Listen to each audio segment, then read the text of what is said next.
ಬೆಂಗಳೂರಲ್ಲಿರುವಂತ KC general ಆಸ್ಪತ್ರೆಗೆ ಹೋದಾಗ ಅಲ್ಲಿ ಲೋಕಾಯುಕ್ತ ಭೇಟಿ ಮಾಡ್ತಾರೆ. ಲೋಕಾಯುಕ್ತ ಭೇಟಿ ಮಾಡಿದಾಗ ಅವ್ರು ಬರ್ದಿರೋ ನೋಟು ಅದರಲ್ಲಿ ಹೇಳಿದರೆ 9 ಗಂಟೆ ಆದರೂ ಕರ್ತವ್ಯಕ್ಕೆ ಬಾರದ 5 ವೈದ್ಯರು ಇರದೇ ವೈದ್ಯರು ಕಡಿಮೆ ನಮ್ಮಲ್ಲಿ. ಅಲ್ಲೂ ಕಾಣೆ ಆಗೋಟಿದ್ದಾರೆ. 9 ಗಂಟೆಗೆ ಬಂದಿರೋರು 5 ಲೋಕಾಯುಕ್ತರು. ಕೆಟ್ಟು ಮೂಲೆ ಸೇರಿದ ECG ಯಂತ್ರ, ಡಾಪ್ಲರ್ ಟೆಸ್ಟ್ ಯಂತ್ರದ ಕೊರತೆ ರಿಪೋರ್ಟ್ ಅಲ್ಲಿ. ಮಕ್ಕಳ ತೀವ್ರ ನಿಗಾ ಘಟಕದಲ್ಲಿ ಕಾರ್ಯನಿರ್ವಹಿಸದ ವೆಂಟಿಲೇಟರ್ಗಳು. ನ್ಯೂ ಬಾರ್ನ್ ಬೇಬಿ ಇದ್ದಾಗ ಕೆಲವು ವೆಯ್ಟ್ ಲಾಸ್, ಕಡಿಮೆ ವೆಯ್ಟ್ ಇತ್ತು, ಅವ್ರಿಗೆ ಇಮಿಡಿಯೇಟ್ ಆಗಿ ಈ ತರ ವೆಂಟಿಲೇಟರ್ಸ್ ಈ ತರದೆಲ್ಲ ಅವಶ್ಯಕತೆ ಇತ್ತು. ವೆಂಟಿಲೇಟರೇ ಕೆಟ್ಟೌಟ್ ಇದೆ ರಿಪೋರ್ಟ್ ಅಲ್ಲಿ, ಲೋಕಾಯುಕ್ತ ರಿಪೋರ್ಟ್ ಅಲ್ಲಿ ಹೇಳ್ತಾ ಇರೋದು. ಬಾಣಂತಿಯರಿಗೆ ಬಿಸಿನೀರಿಲ್ಲ.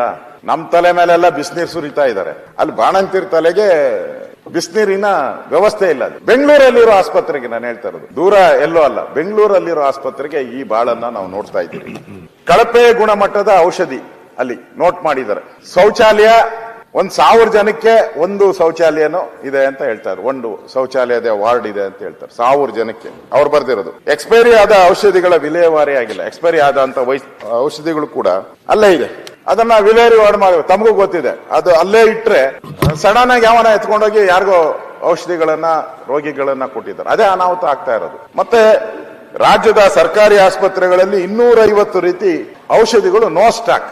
ಅದಕ್ಕೆ ನಾನು ನೆನ್ನೆ ಹೇಳಿದ್ದು, ಈ ಮೆಡಿಕಲ್ ಮಾಫಿಯಾ, ಡ್ರಗ್ ಮಾಫಿಯಾದ ಸುಳಿಯಲ್ಲಿ ಈ ಸರ್ಕಾರ ಸಿಕ್ಕಾಕೊಂಡ್ಬಿಟ್ಟಿದೆ. ಆಚೆ ಬರಕ್ಕೆ ಸಾಧ್ಯ ಇಲ್ಲದೆ ಇರತಕ್ಕಂತ ಒಂದು ಪರಿಸ್ಥಿತಿ ಇವತ್ತು ರಾಜ್ಯದಲ್ಲಿ ನಡೀತಾ ಇರೋದನ್ನ ನಾವು ನೋಡ್ತಾ ಇದ್ದೀವಿ.